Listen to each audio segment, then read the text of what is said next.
Welcome to another episode of Croc Talk TV. I'm your host from NFL and the AFL defensive back, Eric Crocker. And on today's episode, man, we are going to go over the draft and just obviously the 49ers. I'm a 49er fan, so we'll get into that. And also some teams around the league that I thought did some interesting things, some moves that kind of stood out to me. And it's like, you know what? I just want to applaud those teams. I want to applaud those teams. So we're going to get into all that and more. But first, make sure you guys subscribe to the YouTube channel. Hit that subscribe button. Make sure you guys hit that like button. Like. Again, and I always say this. I don't know why I tell you guys to like it, but I guess it helps with some kind of algorithms and all that type of stuff. So make sure you guys hit that like button. I'm definitely going to post the link to the StreamYard so y'all can, come in here and you guys can talk and, discuss things that you guys want or whatever. But, hey, anyways, we're about to get this going. So real quick, let me tweet this out. All right, I think I got the tweet ready to go. 1 second. We're finna get going, man. Got a nice little show here, and I'll discuss just really all things that I kind of took away from the draft. Obviously, 49ers and more. So this is going to be some good stuff, y'all. Good stuff. Got a lot of takeaways, especially about the 49ers, but just really about the NFL in general. So if you are a fan of another team, don't worry. I will cover some things with you as well. I just kind of posted the link. There we go. All right, y'all. Shoot, it's go time. It's go time. Here we go.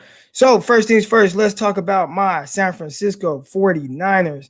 What's up? I hope I could provide you with a donation. I wish I could. I wish you could provide me with a donation, but the way my monetization is set up, I need a few more hours of streaming or whatever to be able to do that. So, yeah. All right, but first, man, let's talk about the 49ers.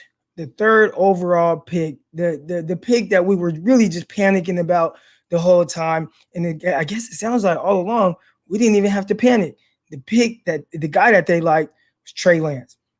And just to kind of ease people's minds and then just kind of talk about what I think that, this whole transition is going to be from Jimmy Garoppolo to Trey Lance and kind of how it's going to go. All right. One, obviously, if anybody saw my live reaction, I was definitely excited to see that they drafted Trey Lance. I mean, how often do you see, the 49ers or your team in general, like go after a guy that you really like? And I like this guy for different reasons. One, first of all, let me go back just a little bit. I definitely was really big on Justin Fields and what Justin Fields is. I still think that Justin Fields is going to be a tremendous football player in this league and definitely a threat on the Chicago Bears. We'll be getting to that in a little bit, see what him and Nagy got cooking up. But as far as Trey Lance goes, and now kind of, this is my time. This is my YouTube channel. So we're going to really, I can talk about this however I want. And there are things I like. If you guys have been listening to me on, other podcasts and whatnot, especially leading up to the draft, you could hear in my voice how I felt about Trey Lance. One, being around NFL players, whether it was me when I was playing, whether it's just, my cousins or family or friends, anybody that's been in the NFL. I know a lot of NFL guys. I've been around NFL guys, grew up around NFL guys. But you understand that not everybody really loves it. Not everybody loves football. Not everybody loves the process.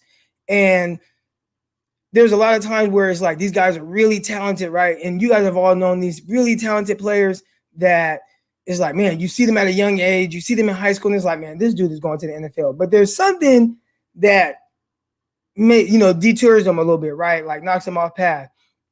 And when you look at a lot of guys in the NFL, you just assume they're all hungry, they all want it, they all love the game. And that's just not true. So when you come across a guy like Trey Lance, and the attitude that he has towards the game of football, the want to, the love, the passion, the relentlessness, the betting on himself. When you start to kind of add all those things up and really dig into who this guy is, I think that's what makes Trey Lance mostly intriguing. Obviously, he has all the physical capabilities, right? He has the big arm, he has the athleticism. You see the things that Kyle Shanahan probably really liked, right? Like his ability to play under center, his ability to call play in the huddle, which doesn't seem like a big thing, but it's actually a big deal. Calling a play in the huddle. You guys remember the clip of Chris Sims, who like was like jet back, and he was getting all frustrated, right? Like that's a big part of just the player development, being able to call play in the huddle, look guys in the eyes, and let them know that you're confident in whatever it is that you're doing, and then taking it to the line of scrimmage, playing under center as Trey Lance did a whole lot of, and really being able to set his line protections and all that they put on his shoulders. I heard his quarterback coach from North Dakota State, and yeah, he was like passing game coordinator, quarterback coach, whatever.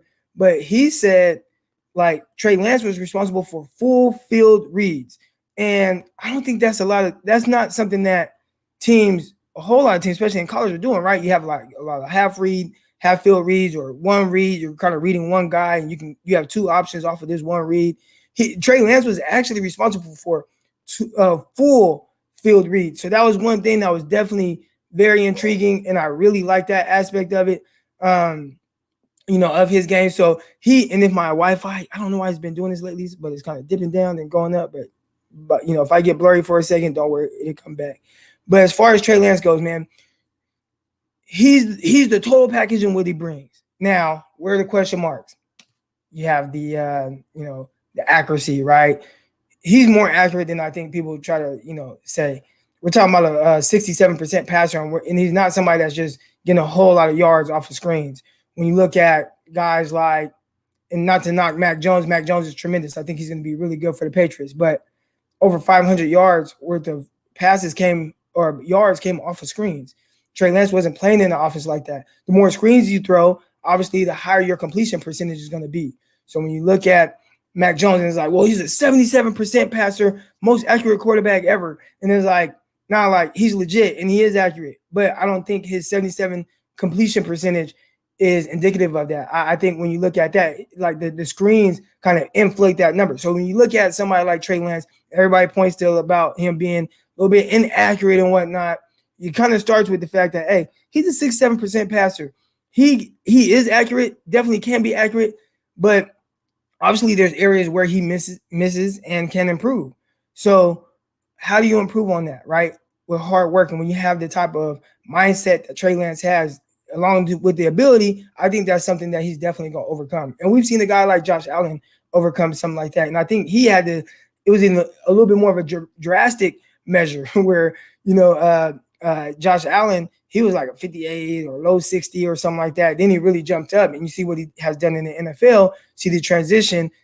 A lot that goes into that, man, is just hard work. What type of work are you willing to put in to take your game to the next level? And I think Kyle Shanahan, those guys, when they looked at Trey Lance, they're like, you know what? He's going to put that work in, and he's going to take his game over the top. They believe he's that type of guy. And one thing we got to remember too, I mean, he played that 1 year at 19 years old. So everything that he did, almost a 3,000-yard passer, 67% completion percentage, 1,100-yard rusher. He had I know we always look at the 28-0, touchdown to interception ratio, but he also had another 20 rushing touchdowns that year. So we're talking about somebody that had 48 touchdowns, 0 interceptions, or something crazy like that. He dominated his competition, and not only did he dominate it, he did it as a freshman. So those are things that are very optimistic when it comes to kind of, looking at what he can become. You got to find out what's in here, in the heart. And when you find that out, what's in the heart, what's in the mind, and all that stuff matches up with the talent, that's when you take a chance on somebody like Trey Lance at pick 3. Now, as far as how he be used, I've heard Chris Sims say, oh, Lamar Jackson package. I heard somebody else kind of tweet out, I think it was Peter Schrager, said something about the guy from Taysom Hill, they could utilize him like Taysom Hill. I saw a lot of pushback on that from 49er fans.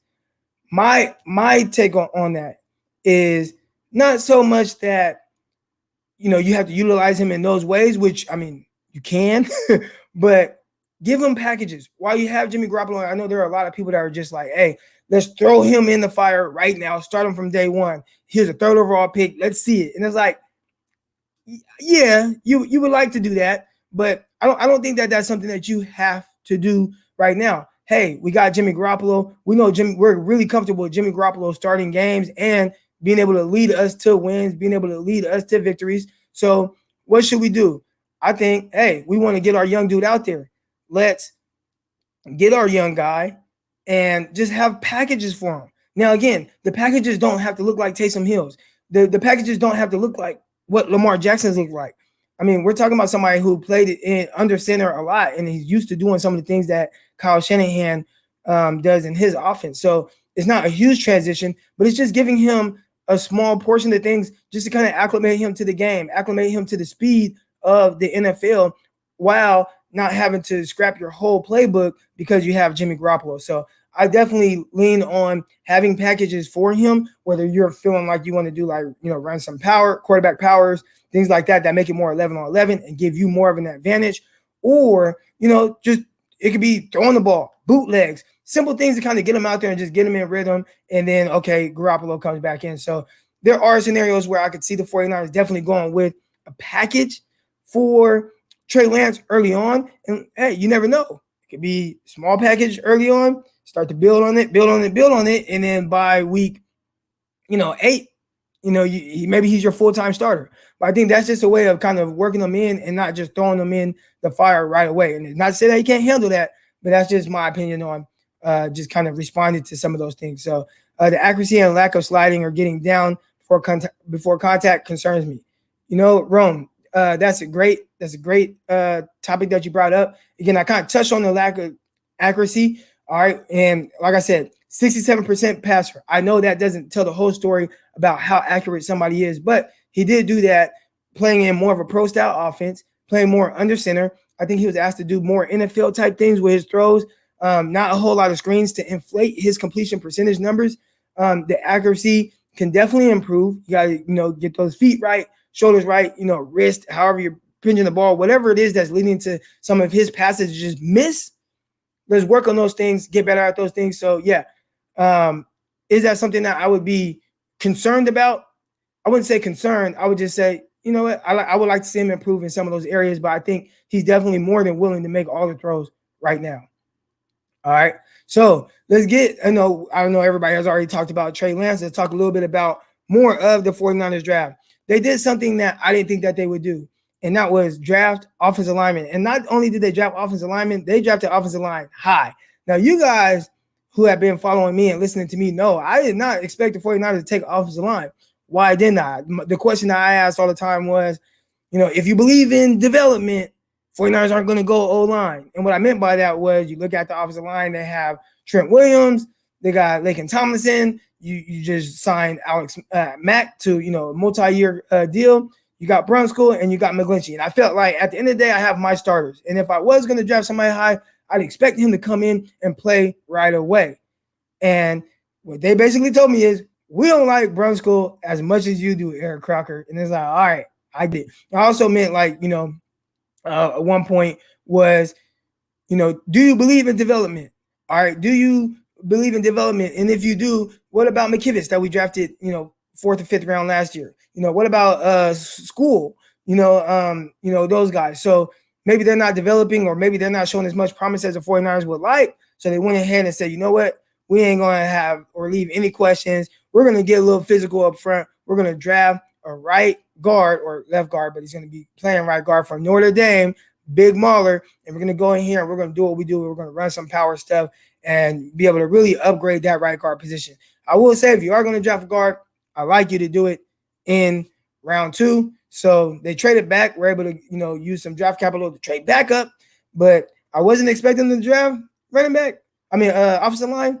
But building the trenches, man. It makes sense. I like it. Let's see how it plays out. Let's see how quick he catches on and is able to really jump right in and play offensive line for the 49ers. Will he take the spot from Brunskill right away? We'll see. I don't think Brunskill is going to go down without a fight, but sounds like somebody that's probably going to be better in that spot. And if you listen to kind of Kyle Shanahan and some of the things he said, it sounds like it allows him to use Brunskill in more of a versatile role, whether it's at center, right guard, or tackle. All right, so that's that. Now, the next thing I want to talk about with the 49ers, and again, I'm talking about 49ers now. I'll get into the rest of the NFL in a minute. But 2 running backs, I was not expecting the 49ers to take 2 running backs. Was not expecting that. Matter of fact, I wasn't expecting to take a running back high at all. And when I see somebody drafted 3rd round, I look at that. That's a high draft pick. Like, that's somebody that you want to play. And My reasoning for not thinking that was going to happen. All right. One, I thought the 49ers had a really nice 1-2 punch with Raheem Mostert and Jeff Wilson. I love the way they run. Obviously, Raheem Mostert, he can break off a big run on every play or any play, anytime he touches the ball, whether it's running the ball or catching the ball, as we saw against the Arizona Cardinals week 1. And then Jeff Wilson, I mean, he's like that bruiser. He comes in, he's really explosive in that first 10 to 15 yards. I think he runs extremely well in that area. And I was like, okay, he got a nice little 1-2 punch. And then they went and signed Wayne I keep butchering his name. Gallum. Anyways, Wayne G. All right, they went and signed Wayne G, and I'm like, all right, got 3 running backs, 3-headed monster. You got Jeff, you got Hasty. Okay, got your running back group. All right. And I was thinking they were just gonna kind of roll with that. They said, nah, Croc, you don't know what you're talking about. We're gonna draft Trey Sermon out of Ohio State. When I first saw, and again, I'll get back to kind of the running backs. I know all the 3 guys that I just mentioned between Gallman, Mostert, and Jeff Wilson, they all got one. Gallman, excuse me. Thank you, Daniel. Gallman. All right, so they all only got 1 year remaining on the contract. So maybe this was like building towards the future, as well as maybe getting some guys that will benefit now. But as far as Trey Sermon goes, the first thing I was thinking was, he's not a speedster. You know what I'm saying? He's not a speedster. So it was interesting to see them get a guy who's not that, hot in the sense of one step, foot in the ground and score. Right now, he is somebody who I think has a really good initial burst. I think he runs with good balance. I think he's twitchy in the hole. He's able to kind of make guys miss in a phone booth, as I like to say. I think he runs with good power. There are a lot. I loved how he ran, especially late in the year for Ohio State.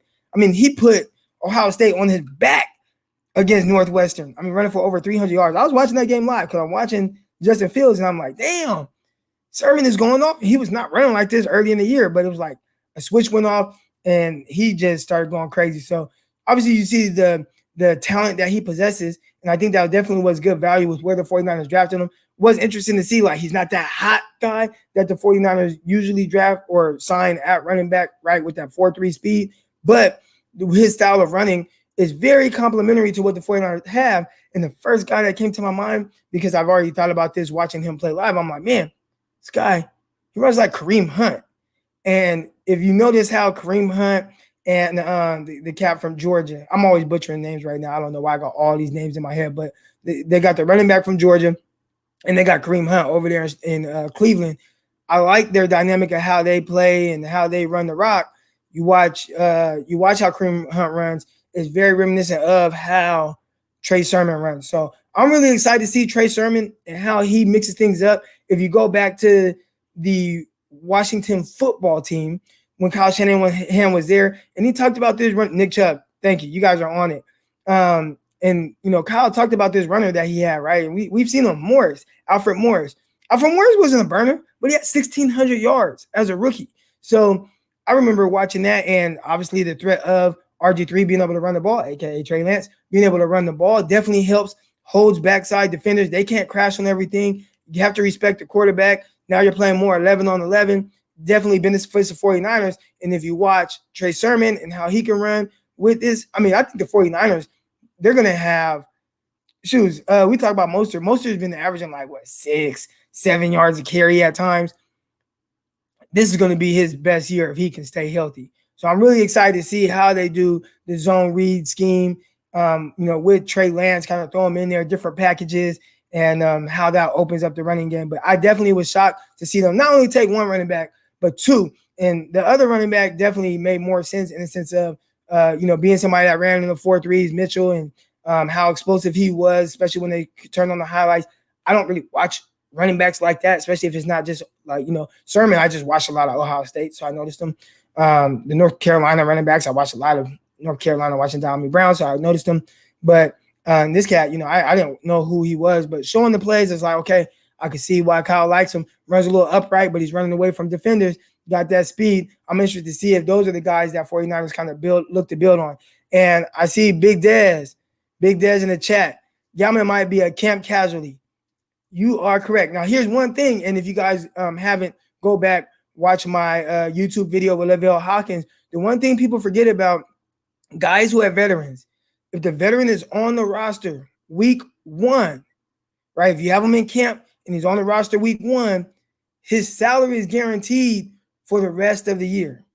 All right. So a lot of times with guys like Gallman and other guys, what they'll do is they'll cut them and see if they can bring them back week 2. If you bring them back week 2, essentially they kind of go year to year. So from that standpoint, I could see a guy like Gallman being more of a camp casualty. All right, here we go. So keep it going real quick. All right, 49ers drafted a couple of corners. They drafted two corners. I wasn't expecting them to trade up for a guy. And after the 3rd round, I started looking at guys like, man, who could they take? And they drafted, we got Embry Thomas from Michigan. I've been watching a whole lot of film on, that's it, week to week, not year to year. My bad. Week to week. Excuse me, guys. A lot of things going through my mind right now. But yeah, week to week. If you're a veteran and you're on the roster week 1, if you're there that last week of preseason and you're on the roster week 1, your contract is guaranteed for the entire year. So a lot of times you'll see the 49ers and other teams release that veteran at the end of training camp and see if they can bring them back week 2. And if they can, then it becomes more week to week. Excuse me on that. All right. So 49ers drafted a couple cornerbacks, Demo Lenore and Embry Thomas from Michigan. All right. So I definitely have some takes because I've watched a lot of Thomas since the draft pick, and I'll be putting out a video. Especially, I'll put out a video on Croc Talk, the Patreon account, patreon.com/Croc Talk. So if you guys aren't already subscribed, please subscribe. And as some of you know already, there is a tier that's kind of hidden. That's for 49er fans. That's only $3 a month, and you get everything that the MVP tier gets. That's $10 a month. So yeah, we're talking about what, 70% off. So yeah, if you want that, just DM me on Twitter or message me on YouTube, and I'll make sure I open that up so you guys can get all that stuff. And I'm using my Patreon more so for my breakdowns and analysis on players and things like that. I'll post some stuff to YouTube, but not as much. This is more so for my thoughts and whatnot. But they drafted Embry Thomas, and so I watched a lot of them, and I was like, damn, he ain't a zone guy. You know, they just didn't play a whole lot of zone at Michigan. He was lined up at the line of scrimmage more times than not. I'd say this. I really liked Thomas's feet. I thought his feet were solid. I thought his movement skills were fluid. Those were two things that really jumped out to me. Now, as far as him being like this ultra twitchy guy and whatnot, didn't see that, but I saw good enough fluid, twitchy enough movements. Definitely looks like more of a guy that I would like in like the 3rd or 4th round. He is more so of that type of guy. I thought there were times he really battled against what's his name? Chase Claypool from Notre Dame. Claypool caught a couple of passes downfield on him, but I always look to see, like, you know, is the corner making the guy work for it? And I thought he definitely made Claypool work for everything that he got. More times than not, he was in really good position, get in phase, make plays at the catch point. I thought he was aggressive. I thought he was physical.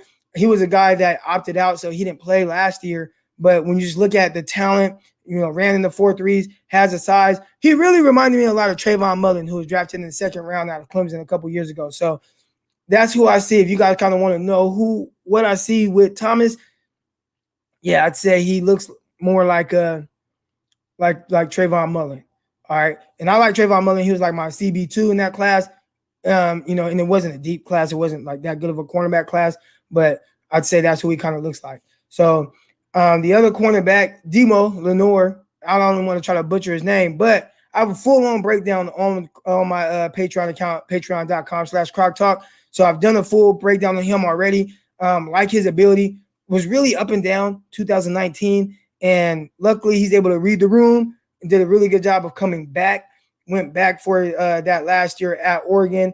I thought in the 2 games, the films I've seen from 2020, I thought he played exceptionally well. Showed really good movements, scrappiness. The one thing that really jumped out to me right away, and I highlight that at the beginning of the video, I was like, man, he did an amazing job of being like really scrappy and not being no punk or backing down. really good tackler. I've heard some people throw around that he might be somebody that they throw into the nickel spot. Shoes. I mean, I liked him on the outside. I thought Demo played well in 2020 on the outside. We'll see what the 49ers do. I think a lot of times when you see guys like that, it's just the more you can do, the better. So if he is somebody that can play in the nickel, or if he's going to play on the outside, whatever. Like, just be a good cornerback and be versatile, and that ups your chances of making the team and being active on game day. All right.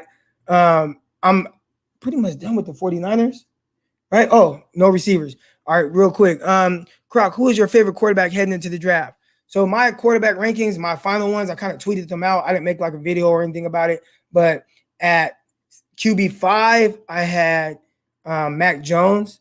At QB4, I had Zach Wilson. At QB3, I had Trey Lance. At QB2, I had Trevor Lawrence. And at QB1, I had Justin Fields. So I like Justin Fields the most.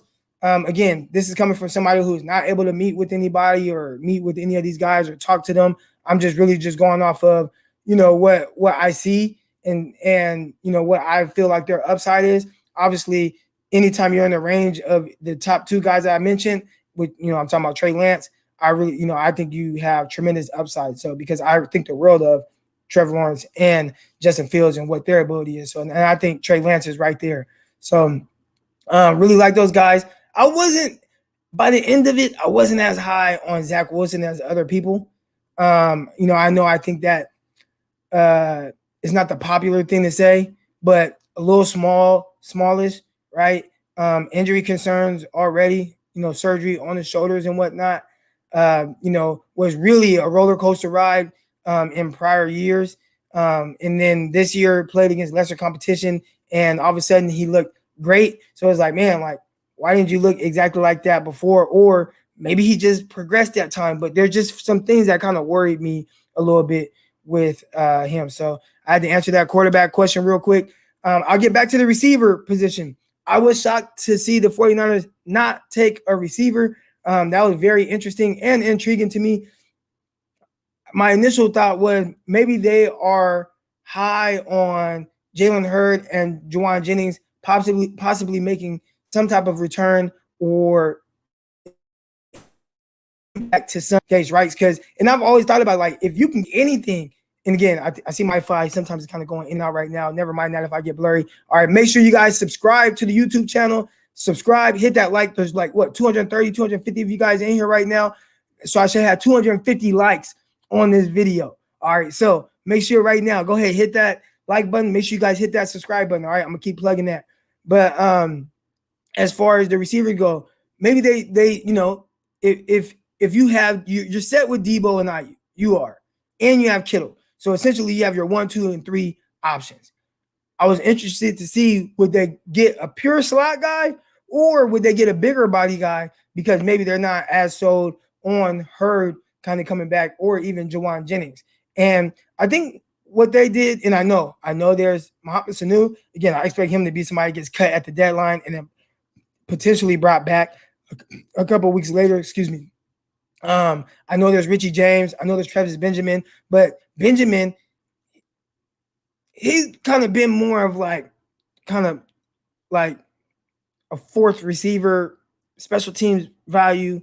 Not anybody where I'm just like, oh, we got Travis Benjamin, because there were a lot of people that was in my mentions the other day about that. So we'll see. I'm good with the top 2 guys, and it is nice to have a guy like George Kittle.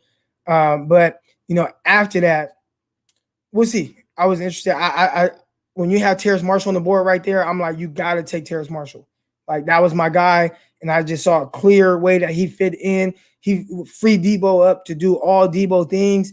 And he's somebody that can play inside, outside. So he fit a lot of what Kyle Shanahan and those guys have done, right? Having guys that play on the outside as well as in the slot and being able to be a factor. I thought Terrace Marshall would have brought an ability to be a deep ball threat from all areas of the field. Terrific contested catch guy, would be better in the nickels, in the red zone, where the 49ers kind of have lacked. And you had Kendrick Bourne be that guy. You haven't got Kendrick Bourne anymore. So who's the red zone guy? That they can consistently throw the ball to. We'll see again. Jalen Hurd, how's he recovering? when we talk about a back injury that kept him out his whole rookie year, talking about an ACL injury on air, in year 2. So I'm not sold as much on Hurd. But again, if Hurd comes back and he balls, let's go. Let's go. We're talking about 6'5" guy who I think runs very good routes, has a really physical, capability. So we're going to see. Travis Benjamin, one thing about him, he's going to be fresh. One thing about him, he's going to be old. All right. Like it's not like he's like young. Yeah, he'll be fresh, but we'll see. I don't think he'll be any more fresh than he would have been if he'd have played last year. Maybe, maybe not. I mean, he had a long time to recover. His team that he was with didn't go to the playoffs, so we're talking about, 6 months to kind of prepare since they didn't have OTAs. I think he would have been fresh last year as well. All right. So that's pretty much it for my 49ers talk. All right. Any more questions before I start to get into some of these other teams and winners? I don't want to say winners and losers, but just things that I kind of found interesting, like just little different storylines in the draft. All right. I'll start answering some of y'all questions. Let's see. Oh, and real quick, if any of y'all want to come on and talk about any of this, here we go. Here is the link. So I'll try to keep it short. I guess, everybody on for about 2 minutes. There's a link. You click the link. I will bring you in. I know you guys want to know about the free agent signing. I checked, and we're talking about Austin Watson. I know he did a really good job at the Senior Bowl. I know there were a lot of guys that came away liking him. I can't give you a full analysis of him because I haven't watched any film of him. I went through my film that I have, and I didn't have any UAB film. So didn't have that. I know I looked at his testing numbers, not great. He tested like probably worse than I would have tested at that time. So I would look at, I wasn't the greatest of athletes, but maybe he wins a different way. All right. He's definitely somebody that plays a little bit above the rim. Hell, you had Kendrick Bourne, and Kendrick Bourne was an undrafted rookie free agent, and this guy is more talented as far as skill set goes than Bourne. And I think he possessed some good big play ability. We'll see how that works. All right. So we got a couple people coming in, and I'll talk to some of y'all before we kind of get into some of the other storylines of the NFL draft. But first, I got my guy. And again, I'll try to keep everybody on for about 2-3 minutes. All right. I got my guy, Marco. What's up, baby? Hey, what's up, Clark? So I'll give a quick analysis on Watkins because I watched him at the Senior Bowl. He's a big body dude who can line up inside, outside, runs very good routes. I personally thought he was going to be a 4th, 5th round guy. That's where I had him projected for the 49ers to get him. He very strong hands, very, very strong hands. Very good at the 50-50 ball. There was a few plays where at the Senior Bowl where they pretty much threw it up to him and he came down with it.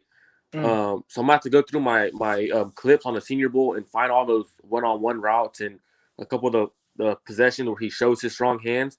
What he does need to work on is at the top of his route. So at the top of his route, he takes too many steps. He got to break at times. So he's talked about that before. That's something he needs to work on. My favorite thing about him is he has a dog mentality. So Javi Vega interviewed him, and he goes, "Hey, so talk to me. He's like, talk to me about your mindset." And he goes, "I don't make it in the league until I get my 3rd contract. Once I get my 3rd contract, that's how I know I made it in the league." Ooh. He was like, "I'm trying to get my mom right." He was like, he was pretty much saying how pretty much his storyline. So if you guys want to watch that interview, Javi Vega actually interviewed him on his podcast.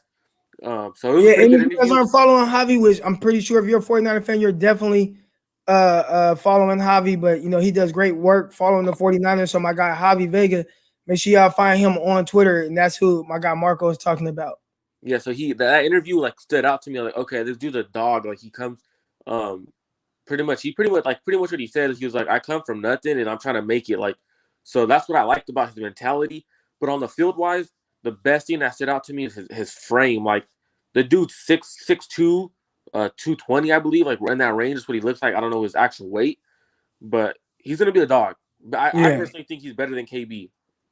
Yeah, no, well, he definitely, when you just look at kind of his measurables, there's some areas where they're similar, like their height and their weight is kind of close.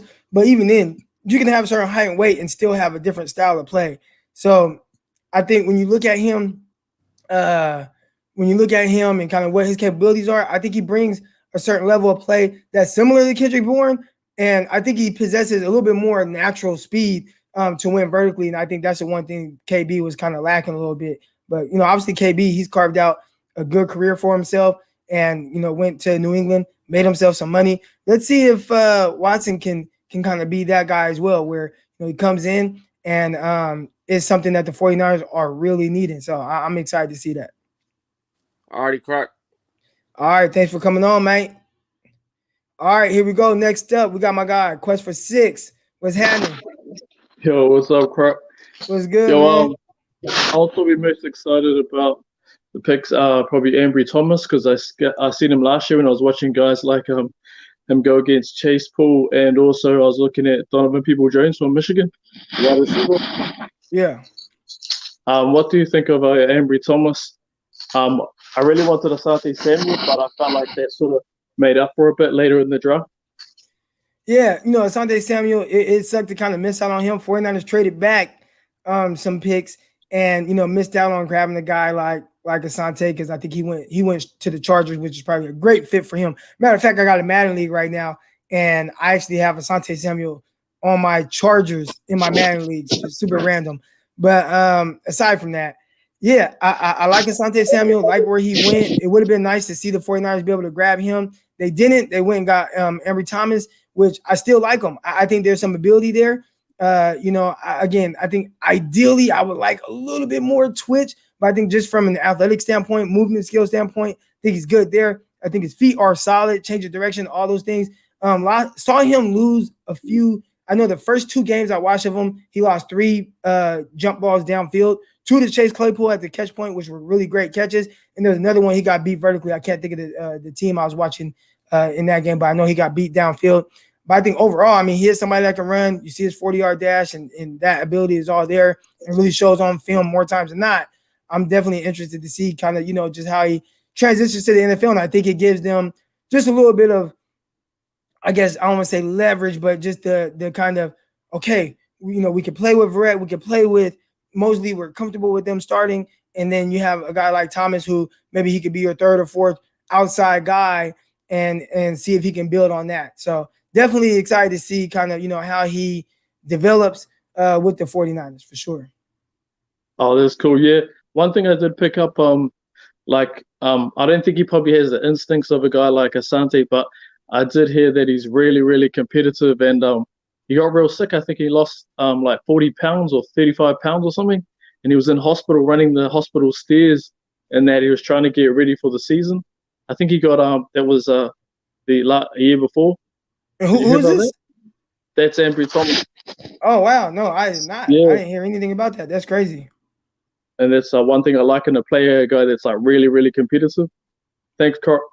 All right, man. Thanks for the call. Here we go. I got somebody. Okay, this must be a Lions fan. My guy Joey 2 times. Can't believe that Sewell dropped to us at 7.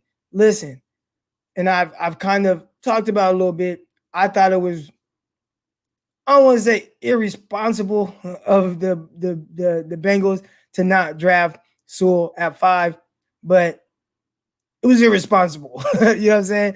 Just kind of looking at that whole thing and how that whole thing played out. Listen, if I'm a quarterback or if I'm the Bengals and I got this young rookie stud quarterback, but the whole season he's running for his life and having to make plays and everything being so sped up,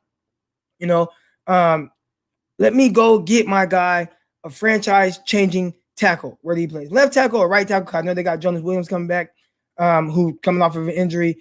People, I know Bengal fans was like, well, they signed Riley Reef. And I'm like, I'm talking about old-ass Reef that you guys signed to a 1-year contract. Bump his ass into playing guard. There's no way I'm taking a receiver there. Again, and this is my thing. The only receiver I would have taken in the top 10 was Kyle Pitts. And he's not a receiver, obviously a tight end, but I mean pass catcher. That's the only pass catcher I would take in the top 10. Other guys, like I can manufacture touches with anybody throughout the draft. A lot of guys are really talented. Figure out how you're going to utilize them and go win with that guy. We've seen guys have very productive seasons and they didn't have to be drafted top 10, especially over the last 2-3 years. Guys are, being drafted high second round, third round, and coming to the NFL and being extremely productive. Nobody knows this more than the Bengals, who drafted T. Higgins last year at the top of the second round, and he was almost a 1,000-yard receiver. So it's like, for them to, my quarterback is coming off of a torn ACL. My quarterback just tore his ACL, ran for his life, getting beat up, had a bottom 3 offensive line in the league. And I don't take Sewell there. I get it. They drafted a tackle second round. First thing I heard out their mouth when they were talking about that tackle was, we'll see. Seems like a bit of a reach. Didn't think he would go this high. Sewell, talking about franchise-changing tackle. How do you not go with the tackle in that situation and let him go to the Lions, right? Lions were the ones picking at 7. I think that's a great pick for Detroit at that spot. Definitely do. Again, guys, anybody that wants to join the live stream, go ahead and click this link. We'll talk about whatever y'all want to talk about. I definitely have some more topics that I want to get into, but feel free to click that link toward the ACL and other things as well. Yep, terrible. Auden Tate is so underrated. Auden Tate, big body receiver. I don't think he would deter me from taking a receiver, but I will say this. If I am going to take a receiver, this is what I would do. I said it before the draft, I said during the draft, and I'll say it now after the draft. If I'm the Bengals, I would have taken Sewell at 5, and I would have taken Terrace Marshall second round. And if Terrace Marshall wasn't there, I would have taken like maybe Diamond Brown, who ended up actually going third round. But that's the way I would have gone. I would have felt very comfortable with Terrace Marshall, who played extremely well with Joe Burrow as well, right? At LSU. I would have taken Terrace Marshall, and I got my franchise changing left tackle, and boom, let's ride. Protect my young guy. 20 years old, so that's crazy. Very crazy. All right, here we go. Panthers trade back 50 times, but I like their draft. I like their draft too. And you know what? That's one of the teams I have right here set up that I want to talk about it. So let's talk about it now. All right. What the Carolina Panthers did. I loved it. And who benefits more from this than anybody? Sam Darnold. Sam Darnold just came from the worst ever situation in the NFL. The worst ever situation. I don't want to say worst ever, but definitely the worst situation over the last few years. Terrible offensive line, weapons in and out, didn't really have any weapons to lean on, didn't really have a run game to lean on. And he goes to Carolina Panthers, and first of all, he gets there, and it's like, damn, okay, I got Robbie Anderson. Okay, I got DJ Moore, right? He already played with Robbie Anderson, knows he can stretch the field with him. Great. Okay, I'm good there. And then you start to look at it like, all right, Robbie Anderson, DJ Moore, can we add to that? Maybe. But you know what? I got this running back here, one of the best running backs in the league, Christian McCaffrey, do it all running back, right? Pass catcher, runs between the tackles, outside, does all these things. It's like, man, this is an embarrassment of riches. I love it. And then it's like, wait a minute, we draft Terrace Marshall. So now I ain't have none of this with the Jets, not right? It's definitely nothing really consistent. And now all of a sudden I have DJ Moore, Terrace Marshall, Robbie Anderson, Christian McCaffrey. I love what the Panthers did. And I think they definitely have one of the more notable drafts that I really liked. All right. So, and then not to mention, they drafted Trimble at tight end. Think that's definitely a terrific pick, getting Trimble at tight end. All right. And they also got Chuba Hubbard from Oklahoma State, who definitely didn't test as well as he plays. He plays extremely fast, a little upright, but I really like what they did there. Very interested to see kind of how Sam Darnold does. Love the fact that they built around him and didn't go out and draft a quarterback. Didn't go out and draft Justin Fields. Hell nah. Stick with Darnold. Build around him. Got him going with Joe Brady. I'll tell you this. It's probably the last year Joe Brady's going to be with Carolina, because I think after this year, he's going to get a head coaching job somewhere. All right, here we go. Another team I want to talk about, the Giants. All right. At first, I love the fact that the Giants traded back. Okay, Gettleman, here you go, doing something you never do. You don't trade back. All right. But got some picks and whatnot. Trade back 9 spots. Let the Bears get Justin Fields. We'll get into that. And then you draft Kadarius Toney. Now, again, I think Kadarius Toney, solid, right? Solid receiver. But you just paid a whole lot of money to Kenny Galladay. You got Slayton. So you got 2 outside guys, terrific, right? And now you just kind of need a guy who can be a slot receiver and can you just be productive? Well, they got that. They got Sterling Shepard. Now, maybe they aren't going to really keep Sterling Shepard for a long time. We'll see. But if I have those two outside guys that are probably going to be for a long time, why do I need a slot receiver like that? That's big time, especially somebody that you draft in the first round after trading back. Just thought that was a little strange, especially since they have Sterling Shepard.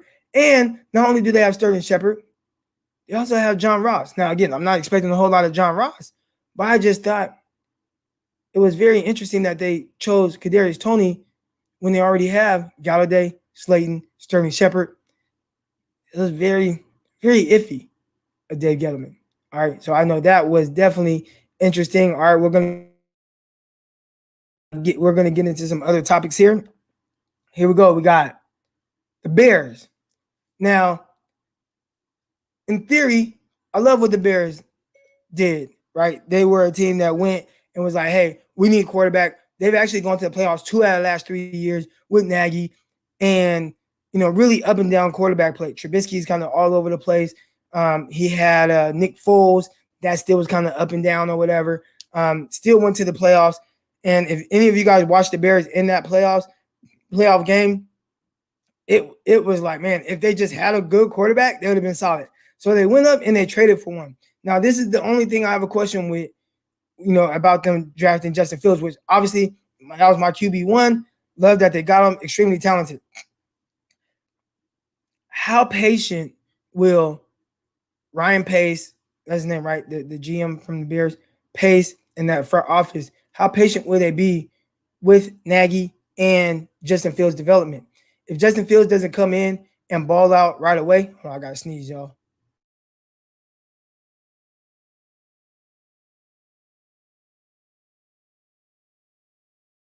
If Justin Fields doesn't come in and ball out right away, or are they going to let him? Are they going to?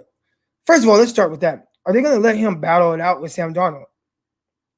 How's that situation going to go? All right, so you got not Sam Darnold, excuse me, Andy Dalton. So you got Andy Dalton, you got Justin Fields.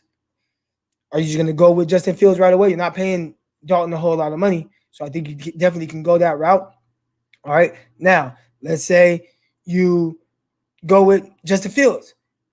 Are they going to let Justin Fields kind of develop and kind of improve and get better and whatnot? And if it's not a whole lot of wins, are they going to fire Nagy?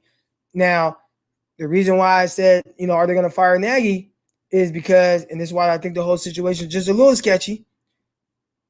The head coaches aren't really given a whole long leash, and they've been doing a whole lot to build around that team to be successful. It seemed like they're a quarterback away, but even then, it's always still a little sketchy going with the rookie quarterback. So we're definitely going to see how that whole thing plays out. I hope it's not a situation where they're like, you know what, Nagy didn't win year one. Let's just fire him. And then now you got a whole new staff for Justin Fields. And then, we know how those things can kind of go. So I hope they stick with Nagy. Give Nagy at least 2 years. He's done a solid job being able to, make the playoffs 2 out of the last 3 years with Trubisky and, a combination of Nick Foles. So we'll see how that kind of goes. Hey, I appreciate I've been seeing all the love on the Stockton Ports hat, man. You know what it is, 209. You know what I'm saying? I rep everywhere I go. All right. People writing off Fields, I think it's actually a good place. It looks like a huge chip on his shoulder. Help with Dalton. Better help with Dalton. I agree. See, I'm not writing off Fields. What I'm writing off is, or I don't even want to say what I'm writing off. What I'm questionable about is if it doesn't go great, are they going to fire Nagy? And if they do, then you're talking about a situation that's, starts to get kind of sketchy and you enter some weird territory. Let's see. Travis Foster, I've seen you in here commenting a few times. Trey Lance is going to be to run power all game and throw a couple deep ones. All right. That's one way of looking at it. I can see that. I disagree, but I don't mind the opinion. I think Trey Lance, if we're talking about right now, I'm pretty sure they're going to do what they feel like they can do well with Trey Lance. But I don't think that means that they just have to do this one thing. I thought, North Dakota State really opened up the playbook. they did a whole lot of different things with him, whether it was play action, whether it's him under center, or him from shotgun, and really using him as a quick drop back passer. They had quick game concepts. There was a lot that they did with Trey Lance. So I don't think that there's anything that Trey Lance can't do. Are there areas that he could definitely improve on? Sure. I think that's the case with all these guys. We said, what are some negatives? What are some negatives from Fields and Lance that you saw? I think definitely the thing that kind of jumps out with, we'll start with Fields. Obviously his, they say slow processing, but sometimes just hanging on to a read too long. Now, a lot of that can be attributed to, people saying, well, they had these downfield concepts where they had, sight adjustment routes, right? So they had different, option routes, and he has to wait to see what a guy's going to do and then throw it. They definitely had a lot of downfield passes, but I mean, he got sacked once every 11 dropbacks. That's really crazy to me. I would say that's probably the biggest issue with Fields as far as on the field. Now, again, there's certain things that I can't measure just watching film. And, maybe those are things that led certain teams to let him fall. Maybe the interview process and how those things went. I don't know. And I don't want to, kind of guess too much on those. But as far as on the field, again, Fields was my QB1. I didn't think that there was a more talented quarterback in this class than him. So that's one thing that I guess with Fields. Now with Lance, let's see. Lance is inaccurate running to his left, much more accurate on the move to his right, like Baker was 2 years ago. Again, with all these guys, the thing, wherever a guy is right now, coming out of college, all right, with any of these guys, and I'm talking about any position, quarterbacks or other, wherever they are right now is not what they're going to be in 2 years. So you're either going to get better or you're going to get worse. But as far as them being prospects, we'll see how those things go. I don't think that means that, again, like this comment right here says, Lance is inaccurate throwing to his left. Or no, that's not it. My bad. Right here. Lance is inaccurate running to his left. And it's like, I could see that being the case, but is that something that you can improve on? And then you kind of look into like who the guy is, and is he somebody that's going to put in the work to improve on those things? And if he is, then that's somebody that you take and you work to improve on the areas that he needs to improve. So I think every quarterback in this class has things that they need to improve on. It's on the coaching staff to be able to identify certain things and see, hey, what does he do well for me right now? And where, what can I improve on? Is he a hard worker? Is he going to work to improve on those type of things? All right, here we go. I got my guy William coming in. What's good, bro? Yo, what's going on, Croc? How you doing, man? Oh, I'm chilling, man. How you doing? Oh, I'm doing good, man. Hey, I was just calling in, man, to get my emphasis on the Trey Lance thing, man. Yeah. I think Trey Lance is a very smart quarterback, bro. And him being out last year because of COVID, and I'm hearing the narrative about Trey Lance needs to be sitting a year to learn the system. I disagree with that, man. I think if you sit him down another year, that's going to be 2 years of him not playing football. That's dangerous to him. So what I think is, man, Kyle Shanahan got a lot of running backs. And I think a lot of running backs going to be on his roster. I think Kyle this year want to go with a power scheme, run scheme. Kyle just want to run the football. Like he want to pound it this year. Looking at the division, seeing all the Rams, Cardinals, and Seahawks getting these wide receivers, and Kyle is just like getting running backs. I think he wanna ground and pound this year, eat a lot of clock and put up points. So I think Trey Lance need to go ahead and get in right away. He knows North Dakota State obviously runs the same scheme Kyle Shanahan runs, so he very similar. Yes, so he pretty much knows a lot of it, and he's a smart guy. From what I'm hearing, that he picks up a lot of information. He's real smart. He can like get it like that. So I think you start him early, man. And with the running and with the drafts that we got with the running backs, Kyle can go ahead and get that running game going. Lance ain't got to do too much. You don't have to put a lot on Lance because you got the running backs that's coming in that I think will be great running backs with Sermon, Gallman, Mostert. You go ahead solidify that running game and just put him in there, man. And you don't have to give him too much. Just give him what he can get right now. And I think that the 49ers will be fine. What you think about that? Yeah, no, I definitely think that. I think the one thing that's kind of like people are kind of gleaming over is the fact that everybody talks about how, Kyle Shanahan schemes guys wide open, and you just got to be able to make the throw. So it's like, well, if somebody like Jimmy Garoppolo threw to his first read 80% of the time, that means that your coach is really doing a good job of defining your first read and getting that guy open. It's just on you to make the throw. So why can't Kyle do something like that for Trey Lance? I think ideally, if you don't have to play him, don't play him right away. I would personally, if there was no Jimmy, if they just got a first round pick or even a second round pick for Jimmy, all right, trade Jimmy, and we're just going with Trey Lance. But I don't think that if you have Jimmy, there has to be a rush to play Lance right now. But what I would do is definitely have packages for him. And those packages, I build on it. So week 1, maybe he only plays 8 snaps. All right. Week 2, maybe it goes up to 12 snaps.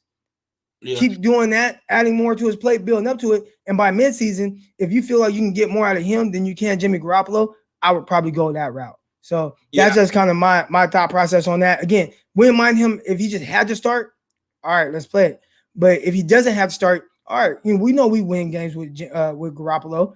Like, let's play Garoppolo and let's work him in. Let's give him packages. It doesn't. And now I've seen some tweets out there that the packages got to look like Taysom Hill or Lamar Jackson offense. Nah, man, it don't got to be like that. It just has to be whatever Kyle feels like Lance can do right now. And, whatever that is, let's bring him in. And he has these little things that he feels comfortable doing. And let's roll with that. And then let's build on that as time goes. And I think that's kind of the way I would go about it as long as Jimmy Garoppolo is on the roster. Yeah, I agree. Me personally, I'm not a Jimmy fan. Hey, man, listen, I get it. And I'm ready to move on from Jimmy too. But the one thing that we do know is Jimmy, when he's playing, he wins. My thing is you can't go into this season depending on Jimmy, right? I mean, he showed you 2 out of the last 3 years. He's been hurt. Matter of fact, go back further than that. You go to the Patriots and he played 2 games and he was hurt his shoulder and stuff. So it's just like he's somebody you can't depend on, and it sucks because when he plays, he definitely plays well. You definitely can win with him, especially with a team like 49ers who lean more on the run game and define reads off of that. So, Jimmy, there's definitely value with him. But, I love the fact that they went all in to go, number 3 overall and pick a quarterback. So I like that as well. Yeah, man. Me personally, man, I think Kyle, like you that little kid on Christmas, man, you get your favorite toy. Now, man, you don't want to wait, play with something else, man. You want to get to that new toy. You love that new toy. You want to get your hands on it and play with it. So I could be wrong, but I'm thinking that's what Kyle want to do, man. So I don't know if they go ahead and let Jimmy play, that's fine. But if hopefully they'll have OTAs and training camp like that. If Lance have an off season, because Ayuk and Kinlaw they didn't have this because of COVID. Yeah. But now that Lance will have an off season, smart as he is, if he can get it down, man, I think he should play right away. Yeah. I think he's gonna get the stuff down. It's the other part of it, just kind of everything moving really fast. And I think just knowing how fast things are going to kind of move for him as far as like getting to the line, the defense and everything, still while trying to process things while doing it. I think it's that part where it's like, I don't want to have to rush it. Yeah. You know what I'm saying? Like, let me just, we got Jimmy. Jimmy's our starter. And let me just develop him from that standpoint. Now, if he picks up on that faster than you think, then shit, Jimmy, you in trouble. You know what I'm saying? Like, you in trouble, Jimmy. But I think like, it wouldn't be something where I'd be like, obviously, like he's extremely smart, stuff like that. But the game is going to be a little fast, and things are going to happen quicker. So it's like, like no rush, but let it happen organically. And if you get in there and he's just playing better than Jimmy during training camp, and he just looks better, and he's getting then it's like, well, just go with him, and hopefully you find somebody that can trade for Jimmy, because I don't think anybody wants $27 million sitting on the bench. No. But yeah, man. All right, man. Appreciate you having me on, man. Great talking to you, bro. Appreciate it, man. All right, man. Yeah, anytime. Appreciate it. All right. All right, y'all. Hey, make sure you guys subscribe to the YouTube channel. Hit that subscribe button right now. Again, there's been a consistent flow of 200 plus people in here. Make sure you guys hit the like button. I should have I don't know. I should have a whole lot of likes on this video. All right. Detroit versus everybody. Trench work. Hey, listen, I like it. And I definitely acknowledge that, Detroit going with Sewell. Love that pick. Still think it's crazy that the Bengals passed on Sewell and let Detroit get him. You guys got a good one. Really, really like it. Really like it. Here we go. I can't subscribe more than once. And man, that's unfortunate. They only let you subscribe once. No, I appreciate the love. Let's get to some of these questions. I know y'all see the spammer in there. Listen, just ignore it. Just ignore it. That's what I'm doing. I'm just ignoring it, and it just goes away. All right. It's like that fly. No, you can't ignore a fly. You got to kill him. That was a bad analogy. But y'all get what I'm saying. Just ignore it. Ignore it and it'll stop. What's up, man? What's up, JC? Hey, yo, what's up, Crack? Just wanted to get your take on a player I haven't really heard too much talk about. Is Talanoa Hufanga, safety out of USC. And I really haven't been hearing much about him. But, I mean, the dude was first team All-American. He was Defensive Player of the Year for Pac-12. Right. And I mean, when I see him play, he's got great instincts. He's not the fastest guy, but he's a good size. And just wanted to know, what you thought about him as a pick, how he fits into our scheme. I know we run that type of Seattle 3. You cover 3 defense, and just if you could fit in as a Cam Chancellor type of box safety, or just your take on that. Yeah, man. Looking at him, and again, I haven't specifically studied him. So when I do, y'all definitely would know. I'll come on here live and we'll talk about it. I have noticed him and I have watched him. I do think when you just look at his measurables, and he's not huge, right? He's not this big guy, but he's not the fastest guy. He's not as good of an athlete as you typically would like in today's game, especially for safeties, because safeties kind of really have to be interchangeable now. Yeah. And they're not, you know what I'm saying? Or he's not as interchangeable. So look at the 49ers, right? You got Jimmy Ward, you got Jaquiski Tart, right? And even Marcel Harris or Tarvarius Moore, all of which can play down low. They can play single high. I know people don't look at Tart as that type of guy, but remember, Tart has played a lot of single high. He's got an interception against Carolina playing single high. He definitely can do it. One thing that kind of goes a little unnoticed with the 49ers is that their safeties play a good amount of both in the game. So if you really just watch a game, you'll see half the reps, you'll see Jimmy Ward back in the single high. Another half the reps, you'll see Tart kind of back there. And they do different things where they mix and match and they play man coverage on slot or receivers with Jimmy Ward. And when they do that, they'll have Tart playing single high. So we'll see if the USC safety can be a little bit more versatile. I like his playmaking ability. He's somebody that forced fumbles. Maybe his versatility comes more so from being able to play a strong safety type position, as well as maybe a Sam Backer, or not Sam, excuse me, Will Backer, or something in that range. I think ideally, and you heard him mention this, say that he wants to make the Pro Bowl as a special teamer. So definitely somebody coming in with that mindset, that's something that you definitely love to hear. And I'm pretty sure coaches love to hear that too. So we're definitely going to see how that goes. I hate that I don't have more for you on him, but I definitely will be getting to him very soon.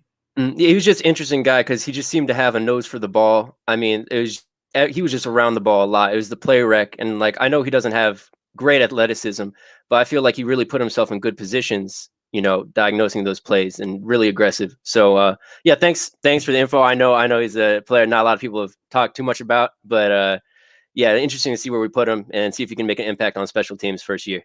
Yeah, yes, sir, man. Thanks for calling in. All right. Thanks, Croc. See you. All right. Again, y'all, if I get kind of blurry, ever since we had this storm a few days ago, it's like my Wi-Fi has been kind of in and out, but we're going to try to fix that, get that kind of straightened up and whatnot. I appreciate everybody that's been calling in, everybody that's contributing in the chat. We've been steady at around 200 or more people in here. I appreciate that. We live right now. This is good. Got 180 people watching right now. That's what's up. All right, let's see. Any other topics I didn't touch on, and then I'll just kind of give you guys the floor. Cowboys.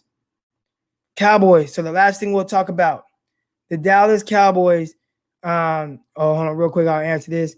No, I am not in Stockton right now.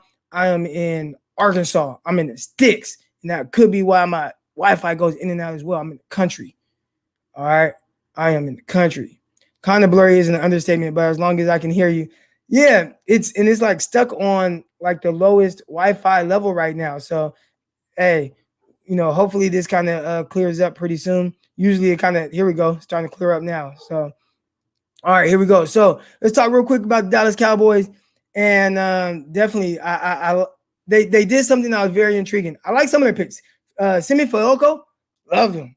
We're talking about a 6'4" guy, runs 4 threes, does a tremendous job doing that. He's really good after catch, plays with a really nice explosiveness. Not even sure why he lasted so long. I'm not sure why he lasted so long.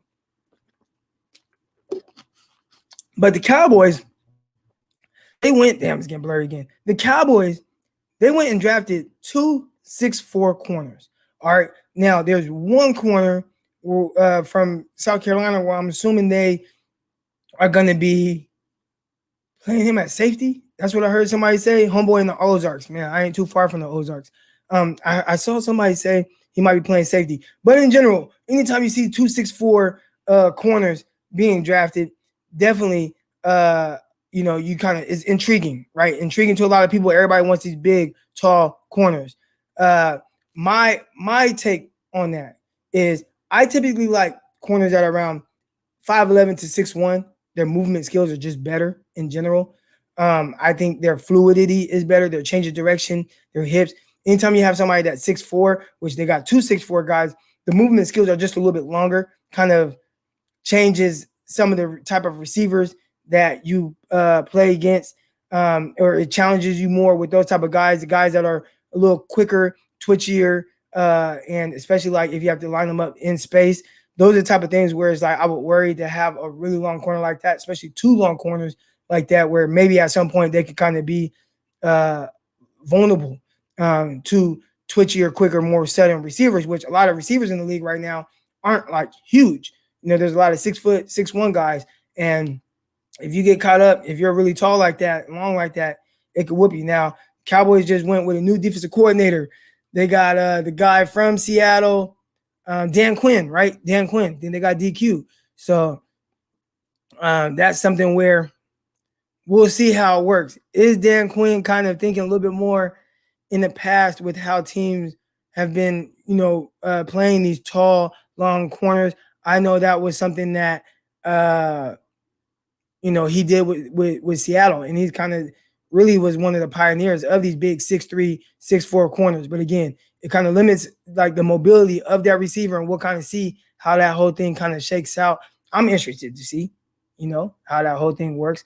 But yeah, we'll see how that whole thing goes.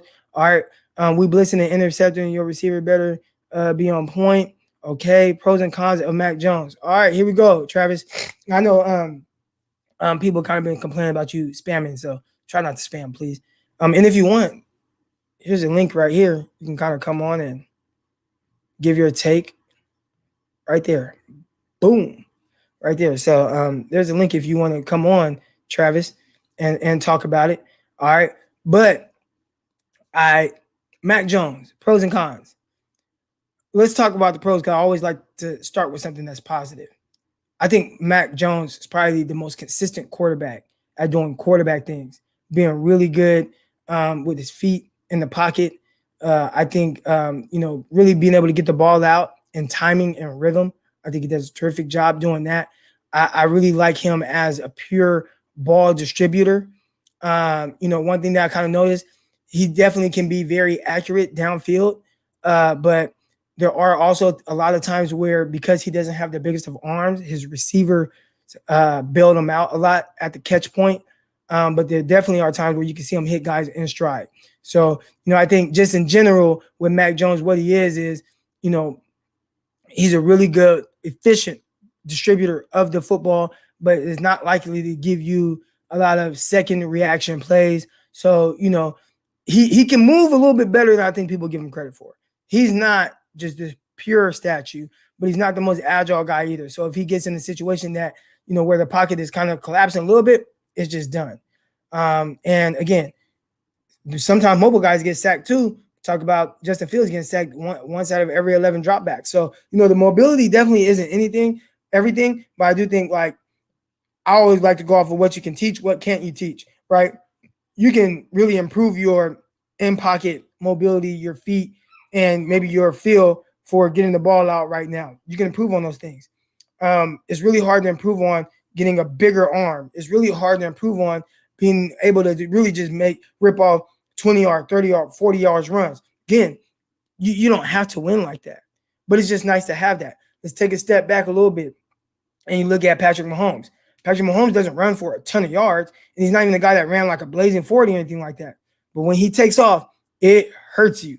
And we saw that against Tennessee in the conference championship a couple years back.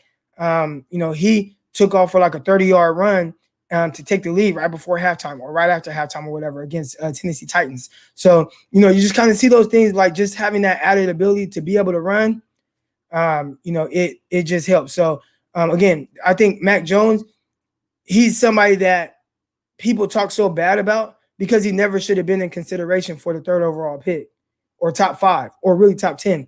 He's not that type of guy. Now, the Patriots got him. And I think, as a Big Turtle here says, the Patriots were definitely the best spot for Mac Jones. I agree. I think that's a great spot for him. But how much did they love him, right? If you really love a guy and you start to see guys like, damn, he's going to slide to us. The Patriots are willing to miss out on Mac Jones. They didn't trade up for him. They still pat at 15. I think that's around where his value is. 15th overall pick. Great value for him. I thought between 15 and 25, that's around the range I would take him. I would have had a hard time taking him over more talented, physically gifted quarterbacks in this class. I couldn't do that, but 15 to 25 range, I think that's a win for you. All right. So appreciate the question there. Let's go. Croc Talk, you definitely know your stuff. I appreciate that. I don't like to look at it as like, oh, I just know my stuff. I've just been somebody that's been extremely obsessed with football since I was a little kid. So I never envisioned myself like making it to the NFL, playing years of professional football, even in the Arena League. I talked a lot about that. I had an amazing time playing football, pro football. Didn't think any of that could happen. Like, I struggled academically. I was 18 years old, flunking out of junior college. I didn't go back to junior college to the age of 21. So and I actually played my second year of junior college at the age of 22 before receiving the junior college before receiving a D2 scholarship. Played 2 years at University of Arkansas Monticello. Was able to get an opportunity to play in the Arena League, which was the highest Arena League level. I not only made the team, but I started every game as a rookie, all 19 games, which I was like the only rookie on my team that did that. We had a great year. I had a great year, and I ended up getting a bunch of opportunities on NFL workouts and stuff like that from there. What was your so I say all that to say I've always been obsessed with football. I never expected to really like make it like big time like that, but I knew I was talented, but I had a really rocky path. But I think like knowing my abilities and me not being the most athletic guy and all that, it helps me kind of see different things in players, and that's why I've been solid with it, at the very least being able to evaluate receivers and defensive backs. What was your 40 time, Croc? I ran a 4.55 or 4.53 for the Jets. 4.55. Actually, a few weeks prior to my Jets workout, I actually had a workout for the Saints. Saints flew me in during the Super Bowl with the 49ers and the Baltimore Ravens. The Saints flew me in during that week. I actually sat down and ate like lunch in there with like the 49ers and stuff like that. But the Saints flew me in. I ran a 4.71 for the Saints. Flew back home, worked on my 40 time, bumped my 40 time up from a 4.71 to a 4.57 for the Eagles. And then the next week I ran a 4.53 for the Jets. So 40 times definitely something that can definitely be improved if you kind of learn the techniques with it and whatnot. All right, here we go. I'm still reading off questions again. If you guys want to join, here is the link. And obviously, you guys know me, man. I've always been really open with everything. So you guys have any questions, even about my professional life and whatnot, I got you. Question. I felt we should have taken best player available at 48, Marshall or Aziz. We could have gotten right guard in the third, like Wyatt Davis or Dahlman in the fourth.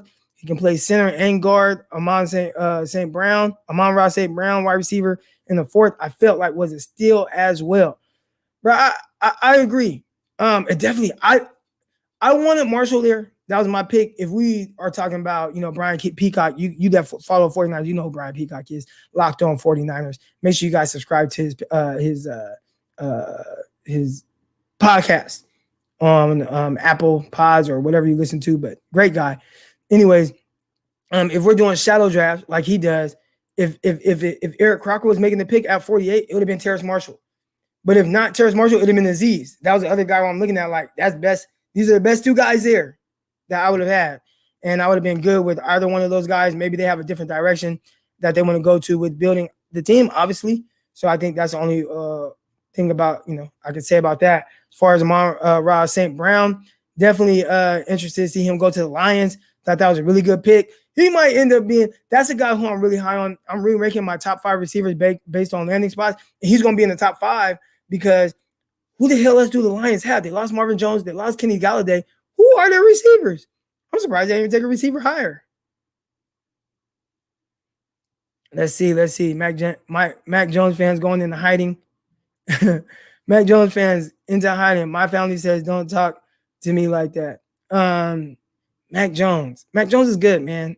He just shouldn't have been considered a top 5 pick, and I think that's where he got a lot of, slack. Let's see. More questions. Keep them coming, y'all. Keep them coming. And again, I always post this link in here. If you guys want to join in, talk, get on live. I'm all for it. Make sure if you're in here, if you join late, all right, we got 150 plus people in here right now. If you join late, make sure you subscribe to the YouTube channel if you're not already subscribed. If you click the link and join that way. Also, make sure you guys like. Make sure you guys like the video.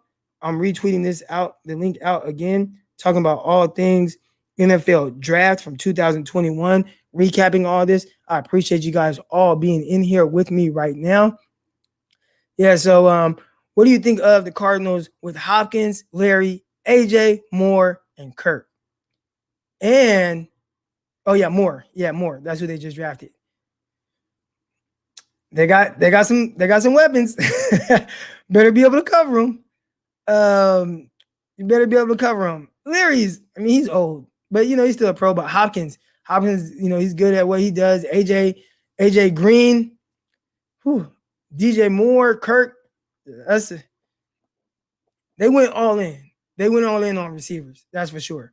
I think anytime you see a team in your division, if you're a 49er fan, you definitely have to try to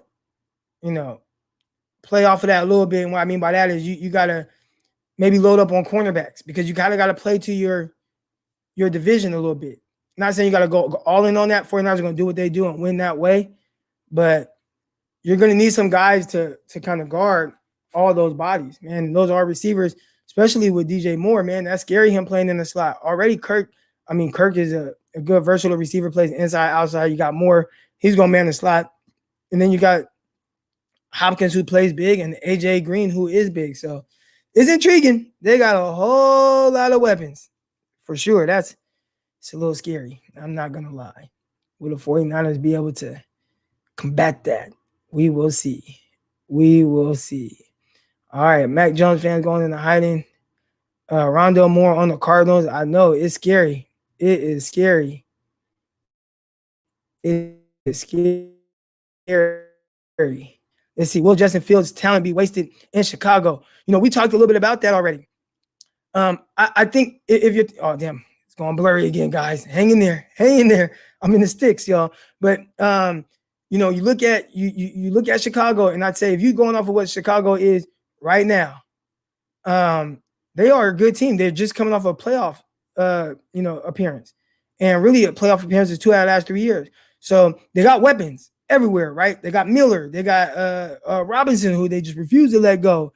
They got like nice little guys you can get the ball in their hands out the backfield with my guy Cohen. So they got guys. Now it's just can you get right at the quarterback position? They went and got Andy Dalton. I think that'll be good to not have to rush Fields onto the field, no pun intended. But we'll see if they end up, if Fields ends up beating out Andy Dalton, which definitely could be the case, especially when you see somebody that talented. All right. But real quick, got my guys joining. T Frost, you're added to the stream. What up, baby? What's up? I appreciate you. Man, I'm chilling.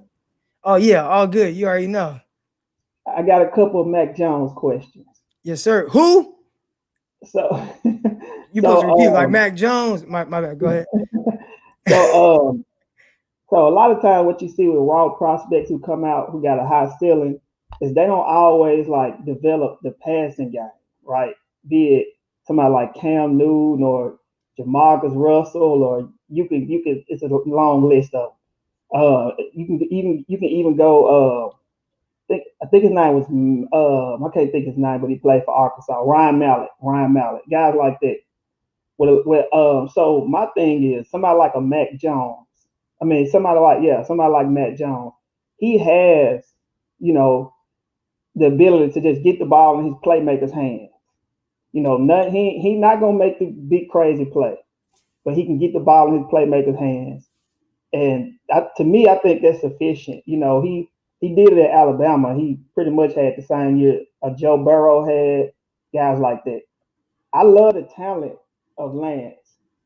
I love it. My concern is, is he gonna ever develop that passing game? Because sometimes it just don't happen. Guys like Cam been in the league for a long time. He was very successful his MVP year when he ran a similar offense to what I think Kyle gonna run with Trey Lance. But if you develop it, a home run. If not, then you can see him not do as well. What do you think about that? So I think, this is the part that, and there's definitely some projection there. But you mentioned two names that really stood out to me. One, and really I kind of touch on all three guys that you kind of mentioned, but you mentioned Jamarcus Russell and Ryan Mallett. And as far as we know, though, Russell and Mallett were two guys that just weren't focused, right? That was their biggest issue. Wasn't it Mallett that was the one that was like smoking weed all the time or whatever and kind of getting in trouble that way? He was the man at Arkansas. And actually, when I was in college, I went to college in Arkansas.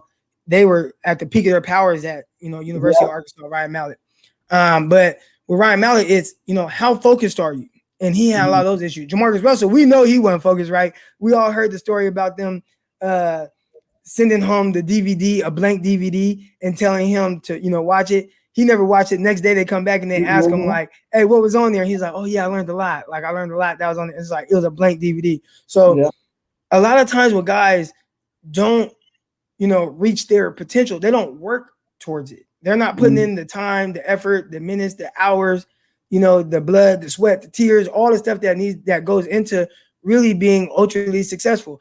Now, when it comes to Cam Newton, Cam Newton and Trey Lance, they were in similar style of offenses coming out of college, right? In the sense of just run heavy, quarterback power, those type of things. So Cam Newton was somebody who only threw 18 times a game or something. It was very similar to, matter of fact, all through college, he only threw like 4 more passes than Trey Lance. All right. So, and people look at it like, okay, and then Cam Newton gets to the NFL, and what does he do? In his first 2 games, he throws for over 800 yards and threw for 4,000 yards as a rookie. 49ers, I think they've only had a 4,000-yard passer one time ever. So when you look at those type of things, like I think a lot of it, you just have to look at a guy and say, look, does he have the skill set? Does he have the ability? Is he smart? Is he a guy that's going to be more like Jamarcus Russell, who is just not doing the things that we need our star quarterback to do? Or is he going to be a guy who really works hard at his craft to improve on areas where maybe he's not as great right now? And it sounds like that was one thing that the 49ers really prioritized with the quarterbacks when they were looking into these guys, and they really liked that and found that in Trey Lance. So I think what we're going to have to do is kind of trust that Trey Lance is just going to be the person that they think he is from a mental standpoint, because all the physical traits are there. Cool. Appreciate you, man. I learned a lot, man. You got a good show. I'm gonna subscribe to it. Oh yeah, man. Hit that subscribe button, hit that like button right now. I appreciate that, big dog. Got you, big dog. All right. All right. All right. We're going to keep it going. We're going to keep it going. We've been in here an hour and a half strong. I appreciate everybody that's in here. Croc Talk TV. We on. We live. All right. Here we go. Let's see what we got here. Anybody else that you want to join, go ahead and join. Croc, who's wide receiver 3 for the 49ers this year? Jalen Hurd? Great question. Answer, I don't know. And that's scary. That's scary. Who is going to be the 49ers' third receiver? Maybe this is the time where Richie James gets a realistic opportunity. Maybe Richie James gets a realistic opportunity and he takes over that third receiver role, takes over that main slot guy. He's a physical guy for how small he is. He's quick. He has good route running. He's able to win vertically. Maybe Richie James really gets that opportunity, finally, to really show up that wide receiver 3 spot. Will he do it? I don't know. And if he doesn't, we'll see. But I hope he gets that opportunity. Anytime he gets on the field, he balls. I agree. Anytime Richie James gets on the field, he does his thing. And that's the politics with receiver. He kind of spoke about it a little bit one time, I think after his big game against the Green Bay Packers, where he had like 180 yards and a touchdown. There's a lot of politics that goes into the receivers and getting on the field. They start drafting guys high, those guys are going to play. And you just got to try to wait your turn, and all you can do is make the best of whatever opportunities you get. And he's gotten a lot of opportunities as a return man. It's kind of been up and down. But as a receiver, his opportunities have been very slim. Not all questions need Not all questions need answers. Draft proved it. Richie James better than Kendrick Bourne. I like Kendrick Bourne. I like a lot. I like Kendrick Bourne. I like what he brought. He was really good in his role. River Craycraft, baby. What's up? So you guys already know the link is in the chat. I'll continue to post it. You guys feel free to come on. I came on here to talk about a few different things. If you haven't been here the whole time, you missed out on me talking about the Jets. I didn't talk about the Jets yet.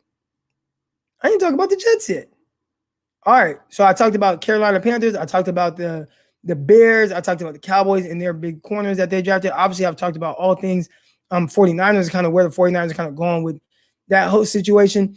After the draft, Trey Lance, Jimmy Garoppolo, all those type of things. Real quick before I kind of get into some more 49ers stuff.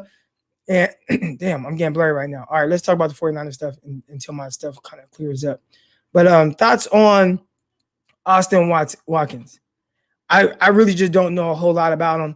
I tried to look up and see if I had all 22 film on him. I didn't have any. So, I mean, I'll try to find what I can as far as maybe some, YouTube games and whatnot and see what I could take away from there. The little that I have seen on Austin Watson, I've liked it. From the standpoint, it looks like he's a guy that brings a lot of what we saw from Kendrick Bourne, but he possesses a little bit more natural talent. So we'll see if that natural talent kind of carries over and if he can be something like Bourne, who was an undrafted rookie free agent and has carved out a decent career for himself. So really like that. Again, I'll continue to talk about a little bit more questions that's in the chat before I get to the Jets and what they've done, because I can tell my Wi-Fi is blurry right now. Watkins. I keep saying Watson, and I don't know why. Key undrafted free agent signing for the 49ers. Elite contested catch, one drop. Those are definitely things that you would like to see, baby. You like to see it. I like to see it. Ambry Thomas is going to be a beast. Or Hufanga, going to be a beast. Ambry Thomas is going to be a dog. I believe it. Mac Jones fans went into hiding. What live stream do you remember that from? Remember me from? How we feel about the cornerbacks, the cornerback picks. Solid. I think I like, where they got them. Again, if you haven't, I got a patreon.com/Croc Talk video on Demo Lenore. So if you want to really kind of looking at what I think about him and kind of what I've seen on film, got a nice breakdown on him. That's on my Patreon account, patreon.com/Croc Talk. Make sure you guys subscribe to that if you're not already. Make sure you guys subscribe to this YouTube channel. Apparently I need to upgrade my Wi-Fi. I thought I got the most powerful Wi-Fi, but it's going in and out right now, and I hate that. All right. Let's see. What else we talking about? I'll get into what I was going to talk about with the Jets right now. All right. And the Jets, they did some very interesting things. All right. Definitely. Here we go. Let's bring it up. All right. So let's talk about the Jets. All right. Obviously, they had a very intriguing offseason, stealing away the 49ers defensive coordinator, hiring him as their head coach, bringing on LaFleur's little brother, the other LaFleur. And love to see it. Guys get an opportunity in the NFL. Love to see Saleh get an opportunity as a minority coach. And I didn't think that they would just get rid of Sam Darnold. I thought that they would hold off and just try to build around him. And especially if I'm a new head coach, first thing I want to do is not attach my career to this rookie, right? And they're definitely doing that with Zach Wilson. Trade away Darnold, great. Get some draft capital for him. That's awesome. All right, but now let me get my thoughts on what they've done so far. So first of all, the Jets, they went and got Davis, and I really like that, getting Davis from Tennessee. Thought that was a really good job to kind of pair him with Mims. I'm like, all right, but what else are they going to do? Because they definitely need running back. They got to go, and I didn't even put the running back that they got on here, but, you need running back. You need, okay, you got Mims, you got Davis, great, got some weapons. There's more weapons than Sam Darnold ever had. Offensive line, they went Becton last year. Great job. Drafted a right guard this year. Awesome. Protect your young investment. I loved it. Got Javonte Williams from North Carolina. I love it. I was like, damn, the Jets are killing it, and I loved everything that they did. They still can improve in the secondary. They can improve in the secondary, and I don't think they really put a whole lot of resources to that secondary. I think they drafted a safety. We'll see, and I think maybe a 6th-round corner or something like that. But that secondary definitely needs some improving. But overall, just from kind of like creating a more stable environment for your quarterback, a better environment than Sam Darnold ever played in, I think the Jets did a really good job of doing that. Carter, excuse me. Yeah. Number 8, right? Number 8. Is that the one they got? Or number 25? Either way, both of them running back from UNC was going off, and they got one of them, and I think that's a really good job. I mean, they were just playing the whole season with Frank Gore. No offense, I think Frank Gore is great. He's a little old. He is a little old. Yeah. All right, y'all, we got 150 people in here. My Wi-Fi keeps going in and out. I'm going to try to improve on that. So at this moment, I'm going to get up out of here. I appreciate all y'all checking in. Make sure you guys, if you're not already, subscribe to the YouTube channel, Croc Talk TV. If you're not on the Patreon account, patreon.com/Croc Talk. Make sure you guys subscribe to that. I'm going to keep these shows going. I'm going to try to clear up this dang Wi-Fi situation. We're going to do all that and more. If you're not already following me on Twitter, make sure you follow me at Eric_Crocker. Twitter has kind of really been really good to me. Crocker used Ethernet instead of Wi-Fi. Maybe that's what I need to do. I definitely have something to plug that in right here. But yeah, spam less unless you have a reason. Y'all just complain. I know we got to get some of these spammers out of here. But I appreciate all y'all. I'm going to check y'all. Make sure you guys subscribe right now. And go back, watch other past videos. I got different videos, breakdowns and stuff. Got some little surprises in some of these videos. Some of these videos are supposed to be Patreon exclusive. I actually opened them up on the YouTube page. So go ahead and check out some of those, especially if you're a fan of a team of a prospect player that was just drafted. All right. So I'm going to get up out of here. I appreciate y'all. I love y'all. Let's get it. Croc Talk TV.